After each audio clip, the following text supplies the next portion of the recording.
Todas las anteriores preguntas que te hice debes tenerlas en cuenta, porque si eres capaz de ser sincero o sincera sin engañarte, puedes empezar a tener la clave para salir de ese espacio mental cerrado en el que vives.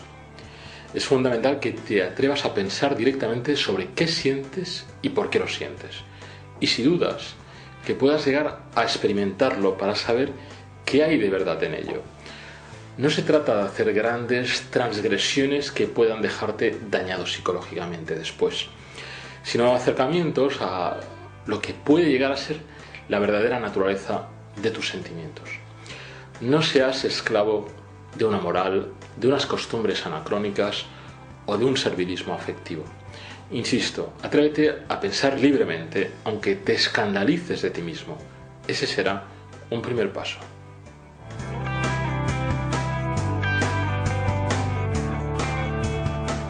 Busca el contacto físico, pero no de forma compulsiva.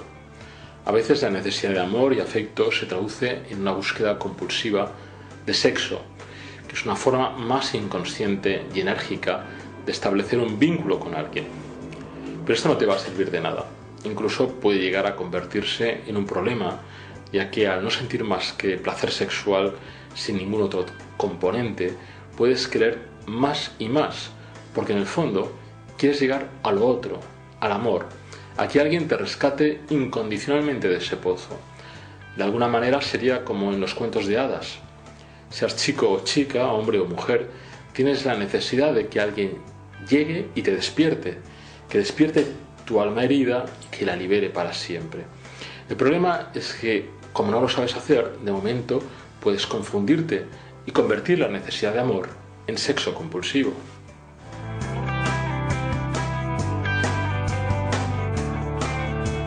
Si los esquemas en los que has vivido no te sirven, aprende otras formas de entender la existencia, desde las más frívolas hasta las más conscientes del dolor del mundo. Asúmete tal como eres. Imagina por un momento que naciste en una familia de estilo conservador, donde todo se hace por el bien de otros, todo se comparte, no se debe pensar en uno mismo, etc.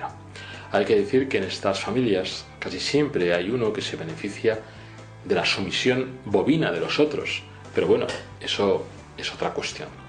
Pero siguiendo con el tema, de repente descubres que a ti lo que te va es una vida independiente, libre, ambiciosa, etc. Y eso te hace sentir mal. Bien, quizá lo que debes hacer es buscar gente que vivió como a ti te gustaría hacerlo y aprender qué mecanismos utilizaron para llegar hasta allí donde a ti te gustaría estar o pertenecer. También podría ser al contrario, tu familia era muy liberal y a ti te gustaría dedicar la vida, por ejemplo, al servicio de los demás. Pues aplica el mismo ejemplo anterior, pero en una dirección contraria. Insisto siempre en que hay que ser muy respetuoso con uno mismo y tener el valor de aceptar lo que uno piensa y lo que uno siente como sagrado, y después tratar de gestionarlo de la mejor manera posible.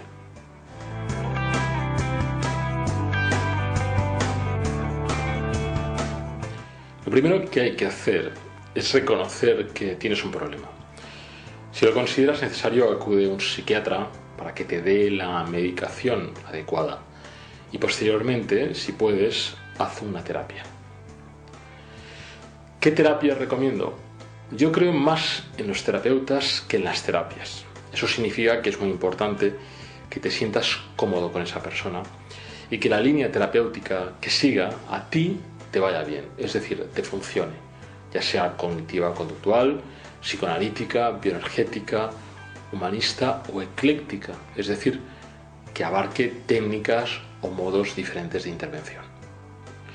Creo, porque así lo he constatado, que una persona que padece un trastorno obsesivo o obsesivo-compulsivo no tiene por qué conformarse con aligerarlo o disminuirlo.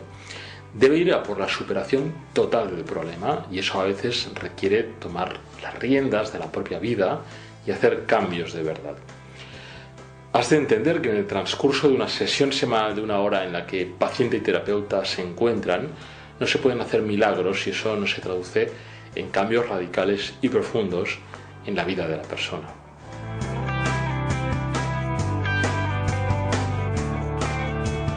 El problema de los TOC es que a veces no son visibles. Los obsesivos más moralistas no quieren molestar a los demás con sus problemas y tratan de hacer lo posible para que pasen desapercibidos.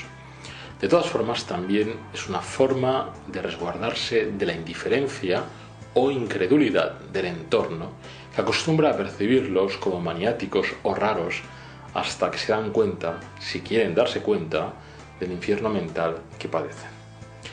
Por lo tanto, si eres familiar de una persona con este trastorno, trata de comprenderle. Es con mucha probabilidad el que mayor sufrimiento produce de todos los trastornos psicológicos. Es verdad que no hay una representación visible como en la depresión o en las crisis de ansiedad, pero puede llegar a ser mucho más duro que las anteriores. La mejor manera de ayudarle es permitirle que avance en la dirección vital, emocional y de pensamiento que necesite. Si vas a hacer de guardián de lo ya establecido para que siga el patrón insatisfactorio que le trajo hasta aquí, pues mejor que le dejes tranquilo. A lo mejor resulta que tu hijo o hija, o hermano o pareja, no es como te gustaría que fuera. Tú mismo, encerrado ya lo está. Si se tiene que liberar de esa prisión, es necesario que pueda ser libre a su manera. Y eso requiere muchísima comprensión por tu parte.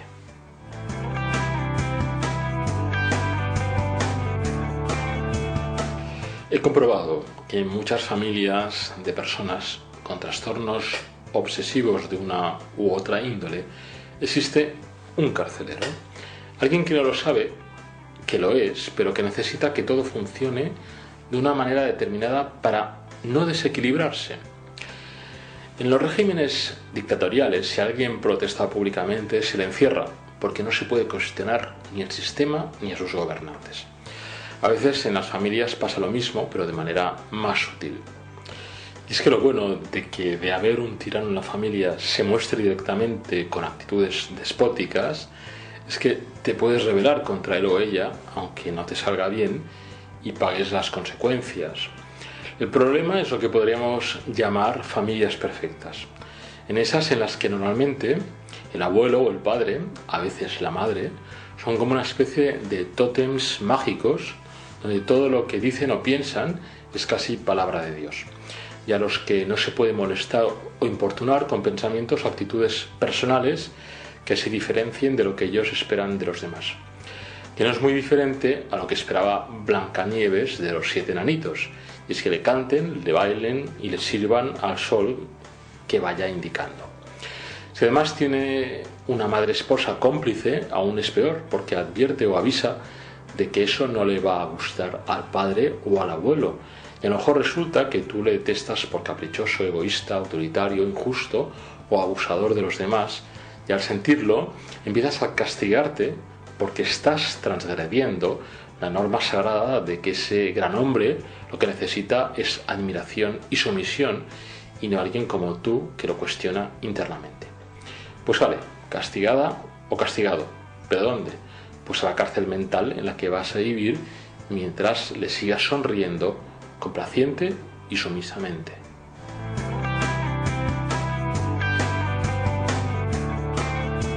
Lo que te va a curar es la conexión con tu instinto. Sí, así de claro y contundente. Te puedes pasar años pensando, filosofando, ritualizando, siguiendo pautas de conducta que te alivien, todo lo que quieras. Y probablemente algo te ayudará.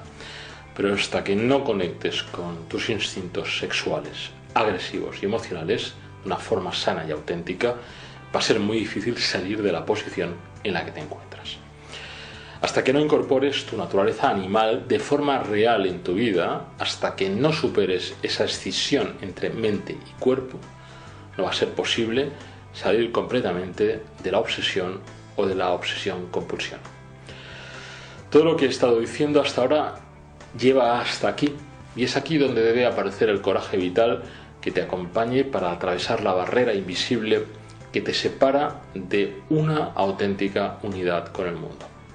Es importante que no malinterpretes los conceptos sexualidad y agresividad.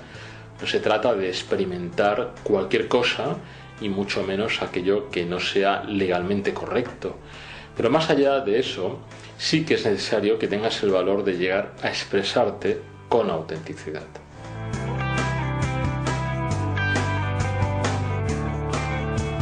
Es todo un proceso de iniciación personal que requiere un largo viaje hacia las profundidades de uno mismo para rescatarse y volver a la vida. Esa historia de los grandes mitos, desde Ulises o Jasón hasta Perséfone, los que tienen que sortear dificultades para encontrarse de nuevo a sí mismos, liberados e íntegros.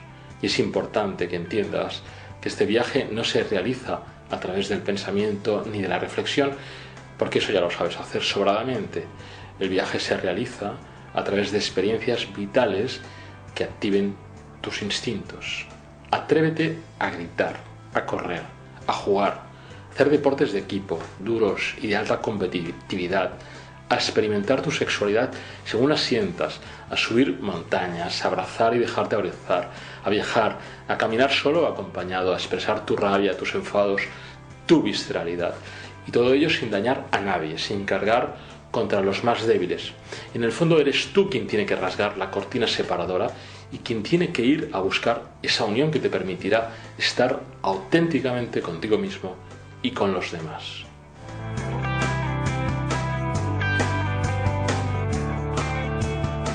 Deseo añadir algo para finalizar este documento, y es que es necesario que no consideres contradictorio el hecho de seguir una terapia y tomar medicación con todo esto que te acabo de explicar.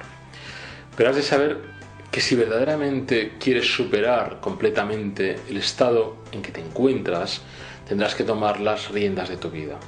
Si lo único que deseas es calmarte un poco, no tienes por qué tener el coraje que te estoy pidiendo. En esta web trataré de explicar o responder a aquellas cuestiones que provengan de aquellos de vosotros que habéis visto y oído este documento. Un abrazo y muchas gracias.